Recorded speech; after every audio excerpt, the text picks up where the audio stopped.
Assalamualaikum warahmatullahi wabarakatuh. Jumpa lagi di channel Kajian RKL TV. Ya, pemirsa Kajian RKL TV, pada kali ini kita akan membahas huruf-huruf yang bermakhraj di tengah lidah. Ya, langsung saja mari kita saksikan. Wa syukran qala rahim lirrahim huwa rasyidul hadil fatahul alim. Ya, pemirsa Kajian RKL TV, sebelum saya lanjutkan pembahasan ini, jangan lupa yang belum subscribe, segera subscribe ya. Kemudian hidupkan juga lonceng notifikasinya supaya tidak ketinggalan update-update dari Kajian RKL ya. Terus kemudian jangan lupa like-nya dan juga komen ya. Kalau ada masih yang belum jelas, ada pertanyaan, maka silahkan komen, tanya lewat komentar ya di bawah ya, komentar yang santun. Silahkan bertanya, insyaallah kalau saya ada kesempatan dan akan saya usahakan untuk segera dijawab. Ya, baik, langsung saja kita mulai. Baitnya dalam dalam kitab yang kemarin ya, Al-Muyassar fi Tajwid kemarin. Wa aqsal lisani qafun wa tahtahu kafun, nah gitu. Nah, tapi kalau dilanjutin wa aqsal lisani qafun wa tahtahu kafun wa wastul lisani hurufuhu. Wa wastul lisani hurufuhu, dan di tengah-tengah lidah itu huruf-hurufnya adalah ya, jimun wa shinun wa yaun dunal maddi. Nah, sampai di situ ya. Jimun wa shinun wa yaun dunal maddi. Jim, shin dan ya yang bukan huruf mad. Gitu. Nah, kemarin kan yang kita bahas dari belakang ya, ya itu ada yang huruf mad, dia kemarin makhrajnya mana? Jauf ya. Makhrajnya adalah jauf. Jadi gitu. Nah, jadi makhrajnya bukan tengah lidah. Kalau yang mad, makhrajnya adalah kerongkongan atau jauf ya. Baik. Nah, maka ketika ada ya mati yang berfungsi sebagai huruf mad bertemu dengan ya, maka tidak diidghamkan. Kenapa? Karena beda makhraj. Ya. Kan kalau kalau dua huruf yang sama, yang pertama mati, yang kedua hidup, maka itu kan biasanya diidghamkan. Nah, ini tidak diidghamkan. Kenapa? Alasannya karena sudah tidak satu makhraj ya, tidak satu makhraj. Ya yang pertama huruf mad keluarnya dari jauf, makhrajnya jauf. Kemudian ya yang kedua adalah huruf ya biasa yang keluarnya dari tengah lidah. Misalnya qala ya laita qaumi ya'lamun. Ya, itu ayatnya ya. Di situ contohnya adalah qaumi, itu ada ya sukun di situ. Ya'lamun. Qala ya laita qaumi ya'lamun. Mi-nya tetap panjang. Jadi enggak boleh dibaca qala ya laita qaumi ya'lamun. Enggak. Ya. Karena ya yang pertama, ya sukun itu adalah huruf mad, keluarnya dari jauf. Kemudian ya yang kedua itu adalah huruf huruf tengah lidah. Maka tidak diidghamkan. Itu alasannya ya. Jadi ada dua ya. Yang pertama adalah berupa huruf mad, yang kedua ya yang keluar dari tengah lidah, maka tidak diidghamkan. Baik, nanti kita akan bahas itu di iltiqaul harfain ya, pertemuan dua huruf. Ya, baik. Jadi itu ya dari tengah lidah. Ya.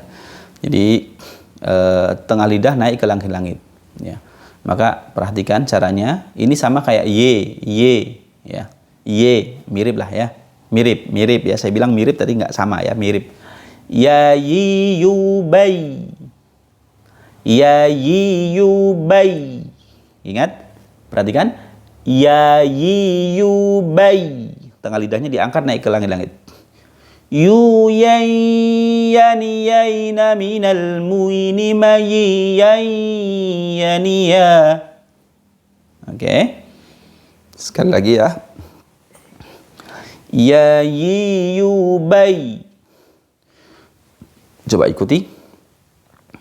Ya yi yu bai. Yuyayyaniyayna minal muini mayyayaniya. Oke.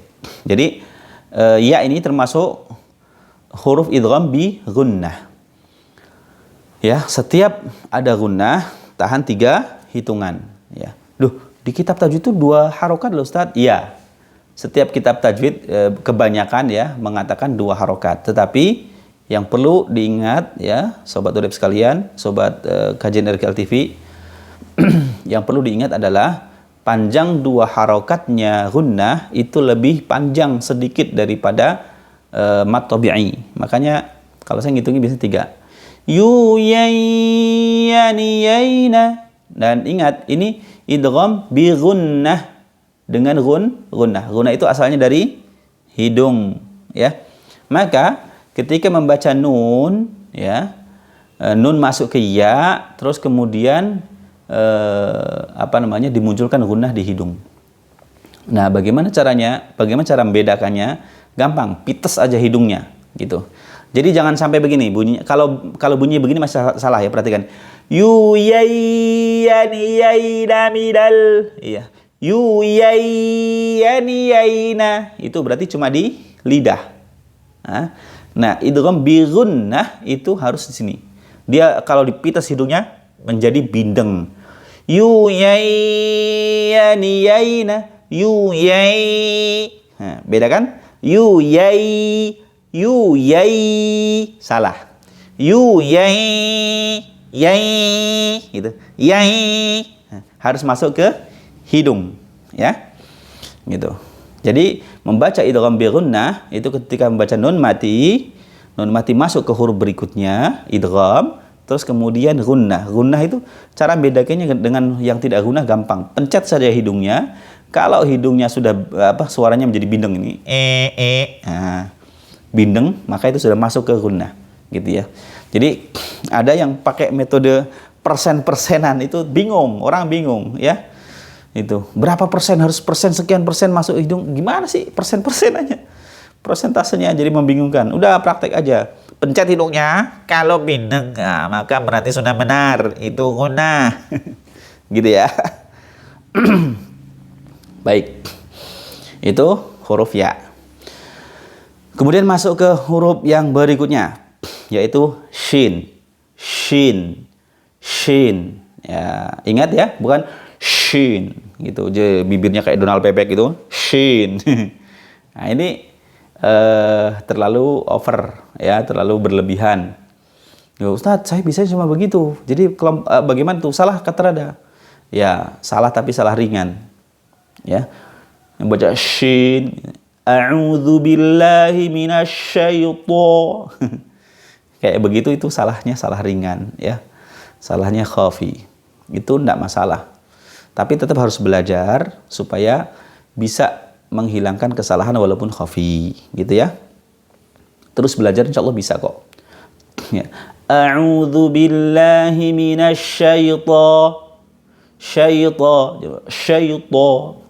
syaitonir rajim. Gitu. Jadi huruf yang tidak keluar dari bibir jangan melibatkan bibir kecuali di dhammah, karena kalau dhammah itu disebut dhammah itu artinya berkumpul. Maksudnya apa yang berkumpul? Bibirnya berkumpul ke depan. Bu ya, gitu. Kalau nggak monyong nggak sempurna. Ya, gitu, nggak sempurna ya. Gitu. Nah, adapun selain apa tadi? Selain dhammah, maka tidak dimonyongkan bibirnya, ya, kecuali huruf bibir. Kalau bibir, ya, maka pakai gerakan bibir, gitu. Kalau bibirnya nggak bergerak nggak bisa, karena memang makhrajnya bibir, gitu. Nah, adapun yang makhrajnya tidak dari bibir, ya nggak usah pakai bibir, gitu. Tapi kadang-kadang ini sendiri ya, karena kebiasaan, dilatih aja, nanti lama-lama bisa berubah, gitu. Ya, jadi yang perlu dirubah dulu mindsetnya bahwa huruf-huruf Arab itu berbeda dengan alfabet kita, gitu ya. Baik, terus kemudian dari shin ya, shashishu, bash, gitu. Nggak usah bash, bash. Ya, ini lidahnya yang bagian depan itu dia ke bawah sedikit, ke bawah. Terus kemudian jangan mepet gigi, jangan bas. Nah, kalau mepet gigi, maka yang keluar adalah kenapa? Karena suara nafas akan lurus, ya. Nah, sedangkan itu dia ada ke bawah, jauh sedikit dari gigi, nanti ada rongga di situ. Nah, angin yang dari dalam akan keluar, kemudian berkumpul di situ, kemudian nyebar, gitu, ya. Oke, jadi perhatikan. Syashi shubash shushan shani shashna minal mush ni mashi shani sha, ya, mashi sha. Nah, jadi ketika nun mati ketemu shin ini, ya, maka bunyinya bukan bukan mashi shang sha, tapi mashi shan sha. Nah, kenapa? Karena ketika membaca ikhfa itu adalah membaca nun mati atau tanwin, suara n, ya, tetapi posisi lidah dan mulut kita, ya, semua yang ada di mulut kita, ya, baik posisi lidah maupun mulut kita itu sudah pada posisi huruf yang berikutnya. Oke. Ya, ini mirip-mirip kayak idgham, cuma kalau idgham itu masuk suara n-nya benar-benar lebur atau masuk ke huruf berikutnya, tapi ini enggak, maka disebutnya ikhfa, samar.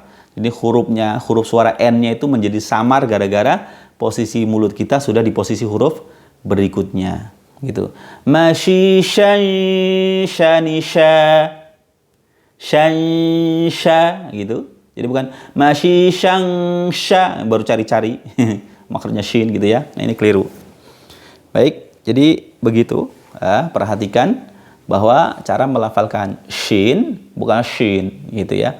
Itu dilatih, nanti insya Allah bisa, gitu. Karena dulu saya juga tidak bisa, tapi berlatih lama-lama bisa, gitu. Allah bisa karena biasa. Itu yang perlu adalah pengulangan saja, diulang-ulang nanti lama-lama bisa kok lidah kita, gitu.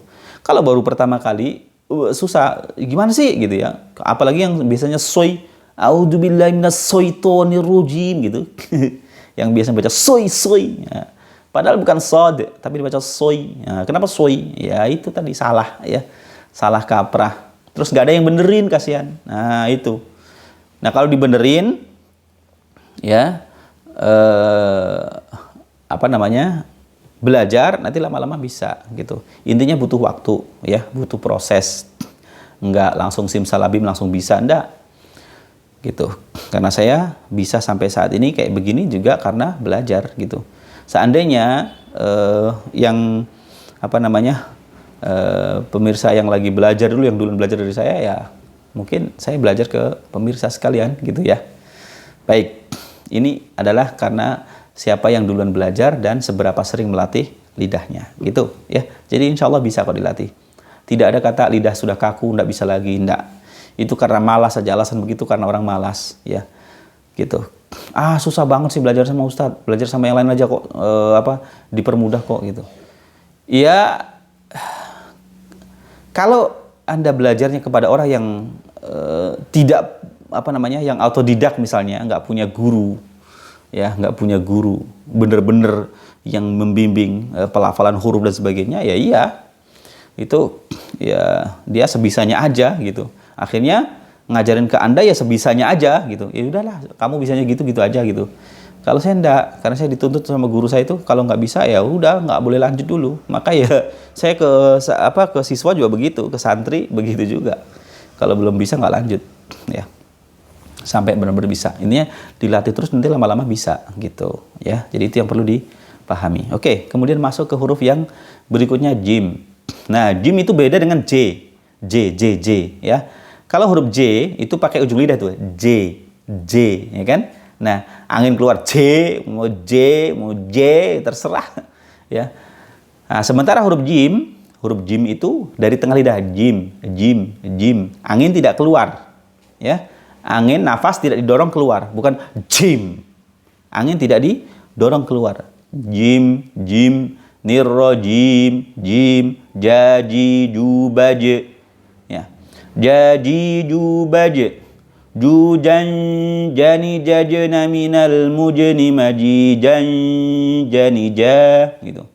Majijan janija. Ya, mirip kayak shin tadi. Ya, dia ketika membaca nun posisi lidah sudah di posisi jim. Gitu ya.